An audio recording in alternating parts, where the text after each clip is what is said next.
पश्चिमी उत्तर प्रदेश के शामली से आज एक चौंकाने वाली खबर सामने आई। वहां के एक मंदिर में 15 साल से रह रहे जिस व्यक्ति को लोग पुजारी समझते थे, वो दरअसल फर्जी निकला। हाल ही में मेरठ से भी एक ऐसी ही खबर सामने आई थी, जिसमें आरोप लगा था कि मोहम्मद कासिम नाम का व्यक्ति एक शिव मंदिर में कृष्णा बनकर रह रहा था। शक के आधार पर जांच हुई तो पता चला कि कासिम दरअसल बिहार के सीतामढ़ी का रहने वाला था और मेरठ के मंदिर में नाम बदलकर नकली पुजारी बनकर रह रहा था। अब शामली से खबर आई है, वहां बंगाली नाथ के नाम से एक पुजारी कई वर्षों से रह रहा था। पड़ताल हुई तो पता चला कि इस व्यक्ति का असली नाम तो इमामुद्दीन है। आपके सामने स्क्रीन पर जो तस्वीर दिख रही है, वो एक तरफ कासिम है और एक तरफ इमामुद्दीन है। दोनों मुस्लिम थे, इस्लाम धर्म को मानने वाले, लेकिन कई सालों से भेष बदलकर, रूप बदलकर, बाबा बनकर अलग अलग नामों से मंदिरों में रह रहे थे और अपने आप को पुजारी बताते थे। जब आसपास के लोगों को शक हुआ, इनकी पहचान हुई अच्छे से, पुलिस ने पूछताछ की तो पता चला कि इनके नाम तो कुछ और ही थे। ये मंदिर के पुजारी तो है ही नहीं। कासिम जो था मेरठ में, वो दरअसल कृष्णा बन के रह रहा था और शामली में आज जो इमामुद्दीन पकड़ा गया, वो बंगाली नाथ नाम है। बंगाली नाथ बन के रह रहा था और उसका असली नाम इमामुद्दीन है। अगर कोई इनकी शक्ल देखे तो कह ही नहीं सकता कि ये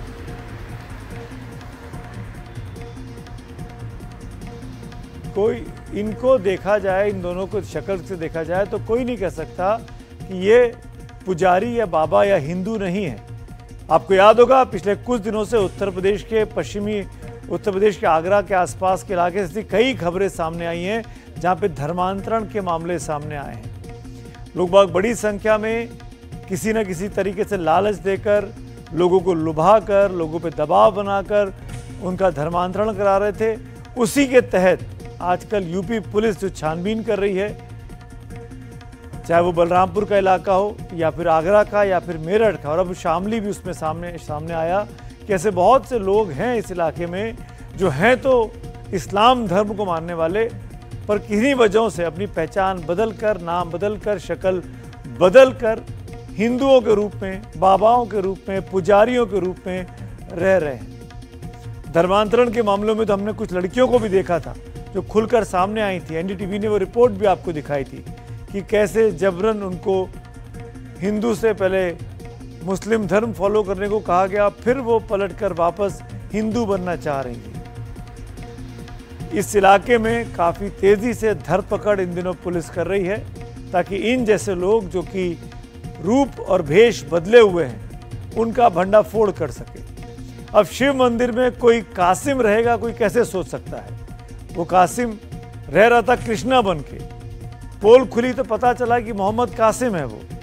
इसी तरीके से शामली में कोई इमामुद्दीन रह रहा होगा बंगाली नाथ बनकर, कोई भरोसा ही नहीं कर सकता था। पर अब अगर पोल खुल गई है तो चीज़ें निकलकर अब खुलकर सामने आ रहे हैं। हम आपको वही खबर दिखा रहे हैं आपके सामने स्क्रीन पर। ये दो बड़ी खबरें, उत्तर प्रदेश की, एक मेरठ की, एक शामली की, पश्चिमी यूपी के इलाके हैं। सालों साल से ये दो व्यक्ति अपना मजहब, अपना नाम सब भूलकर, सब बदलकर इस अंदाज में रह रहे थे। आखिरकार क्या इस पूरी कहानी के पीछे, कौन असली है, क्या नकली है, कैसे इमामुद्दीन को पकड़ा गया और फिर जेल भेजा गया, आप भी जानना चाह रहे होंगे। आइए पूरी खबर देखते हैं।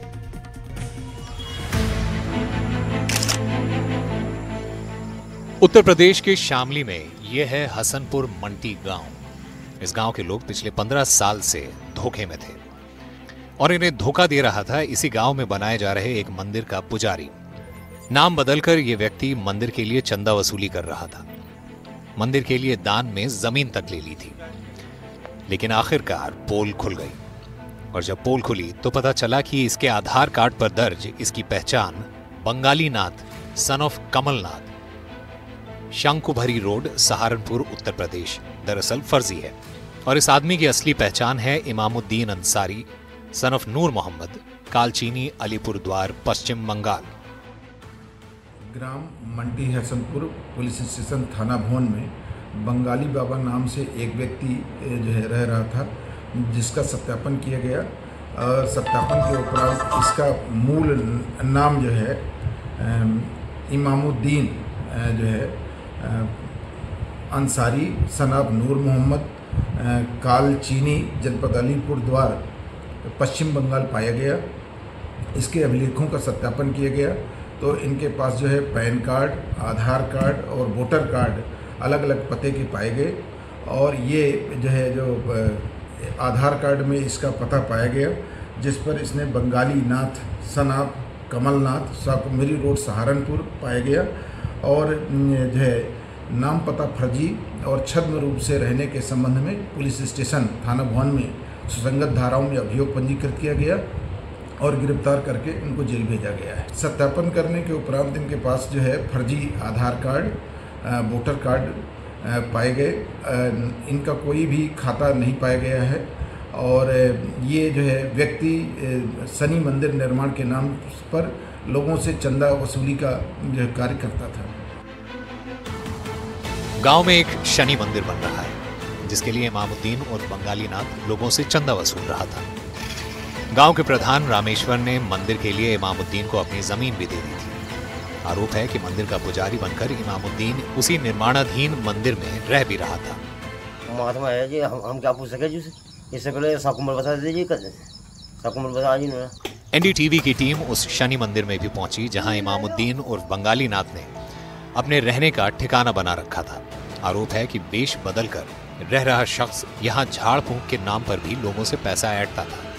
ये उसकी कुटिया है, आप देख सकते हैं कि ये कुटिया है। मैं आपको दिखाना चाहूँगा, ये वॉशिंग मशीन है जो कि कपड़े धोने के लिए यूज़ की जाती है। और आप देख सकते हैं ये एक धुना बनाया गया है जो गुरु गोरखनाथ का होता है। इस पर एक त्रिशूल भी है और जो माला है वो भी इस पर टंगी हुई है। और यहाँ पर आप भगवान की मूर्तियाँ भी देख सकते हैं। ये शिवजी महाराज की मूर्ति है, गुरु गोरखनाथ की मूर्ति है और महाकाली की मूर्ति है। लगातार आप देख सकते हैं वो इस कुटिया में विश्राम करता था। ये एक तख्त है जो यहाँ पर बिछा हुआ है, इस पर वो रात्रि को विश्राम करते थे। ये भगवा आप कपड़े देख सकते हैं, भगवा जो कपड़े हैं वो पहनकर यहाँ पर रहा करते थे, लेकिन किसी को शक नहीं हुआ। अच्छा सुमन जी, क्या नाम बता रखा था उन्होंने अपना यहाँ पर? विनोद नाथ। अच्छा, क्या काम करते थे वो?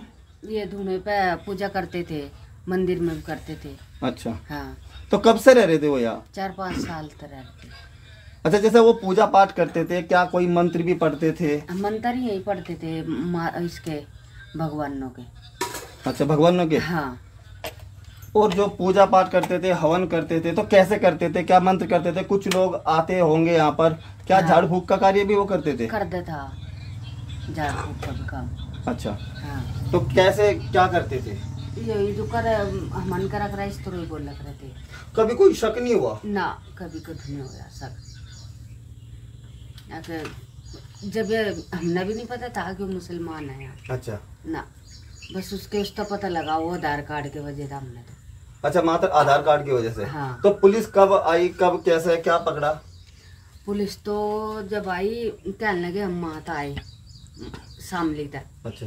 और वो लाला पैसे देगा 51,000 रुपये मंदिर में। अच्छा। मंदिर में कुछ वो करना चाह रहा, अब कल को आऊँगे हम। फिर मैं अगले दिन आई, अगले दिन बोले अगर एक बच्चा बीमार है बनाते जाएंगे लेके उसे। बनाते ले गए, बनाता फिर वो आया नहीं यहाँ से। अच्छा, जो ये शनिदेव का जो मंदिर है, अभी हमने मंदिर भी देखा है। हाँ। क्या शनिदेव के मंदिर के लिए चंदा भी इकट्ठा कर रहे थे? हाँ, चंदा इकट्ठा कर रही थी, ये टीम बनना डाली थी। अच्छा, ये हाँ, ये छपाओ अपने आप ही करा मांग मांग कर। अच्छा, मांग मांग के करा। हाँ, ये भी नहीं करा। तो इनके पास यहाँ पे कौन कौन आते थे, या सभी समाज आता था या केवल एक ही वर्ग? नहीं, गांव के भी आ जाते और यहाँ आस पास के भी आ जाते, गांव गुआन के। कुछ लोग आए और इमामुद्दीन को झाड़ फूक के नाम पर यहां से अपने साथ ले गए। गांव वालों का कहना है कि उसके बाद उन्हें पता चला इमामुद्दीन पुलिस के कब्जे में है। पुलिस अब यूपी के शामली से लेकर पश्चिम बंगाल के अलीद्वारपुर तक इस मामले की तहकीकात में लगातार लगी हुई है। पुलिस ने जांच पड़ताल शुरू की, जिसके पास से उसके जो दस्तावेज हैं वो भी अलग अलग तरीके के निकले। आधार कार्ड में उसका नाम इमामुद्दीन अंसारी निकला और पश्चिम बंगाल का एक एड्रेस निकला। और जो महिलाएं वहां पर जाती थी झाड़ फूक कराने के लिए उनका भी इलाज वह बाबा करता था। फिलहाल पुलिस दस्तावेज के आधार पर जांच में जुटी हुई है। मुकदमा दर्ज कर बालकनाथ उर्फ इमामुद्दीन अंसारी को जेल भेज दिया है। पुलिस इस बात की भी पड़ताल कर रही है कि शनि मंदिर के लिए चंदा वसूली के धंधे में नकली पुजारी के साथ और कितने लोग जुड़े हुए थे। ब्यूरो रिपोर्ट, एनडीटीवी इंडिया के लिए।